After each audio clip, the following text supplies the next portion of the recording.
ঘুরতে হবে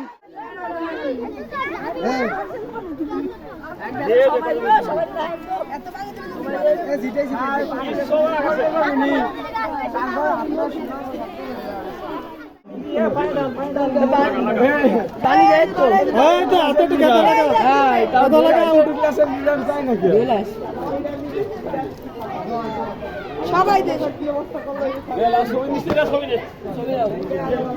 আমলকি রিয়াটা দাও, নেম প্লেটটা দাও, এই নেম প্লেটটা সামনে দিও। নেম প্লেট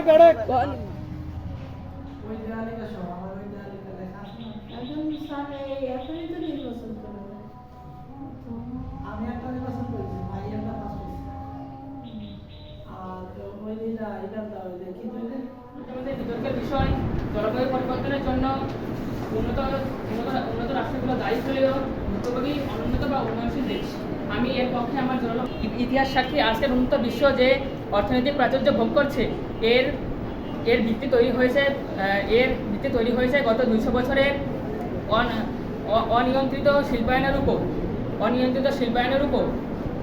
জাতিসংঘের তথ্য মতে বৈশ্বিক কার্বন নিঃসরণে 80% থেকে 95% বেশি। যুক্তরাজ্য, জাপান ও জার্মানি উন্নয়নশীল দেশ। যেসব দেশ এখন অর্থনৈতিক ও শিল্প উন্নয়নের পথে রয়েছে, যেমন বাংলাদেশ, ভারত, পাকিস্তান ও নেপাল। প্রথমেই বলি, জলবায়ু পরিবর্তন একটি বৈশ্বিক সমস্যা। এর জন্য শুধু উন্নত দেশগুলোকে এককভাবে দায়ী করা বাস্তবসম্মত নয়। যে অর্থনৈতিক প্রাচুর্য দেখতে পাচ্ছি তা সম্ভব হয়েছে গত 200 বছরের অপরিকল্পিত অনিয়ন্ত্রিত শিল্পায়ন প্রভাবের ফলে। কয়লা, তেল, গ্যাসের মতো জীবাশ্ম জ্বালিয়ে পুড়িয়ে তারা অর্জন করেছে। বর্তমানে অনেক উন্নয়নশীল দেশ ব্যাপক হারে কার্বন নিঃসরণ করছে। উদাহরণস্বরূপ চীন বর্তমানে বিশ্বের সর্বোচ্চ কার্বন নিঃসরণকারী দেশ, যে একাই প্রায় 33% কার্বন নিঃসরণ করে। এছাড়া ভারত